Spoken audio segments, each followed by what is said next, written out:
some essential tips to make your Mac experience feel like home. Right-click on Mac. The absence of a dedicated right-click button on Mac might seem puzzling, but it's straightforward. If you have a trackpad, you can right-click by holding down the Control key and clicking with one finger. For Magic Mouse users, the right-click might be disabled by default. To enable it, click the Apple logo in the top left corner, go to System Preferences, then Mouse, and choose Click Right Side for secondary click. Now give it a try. Pinning apps to dock.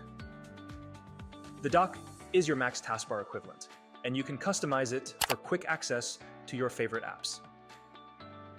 To add an app, simply drag its icon to the dock. To remove an app, drag it out of the dock. The right side of the dock displays recently used or open apps. Organize it according to your preferences.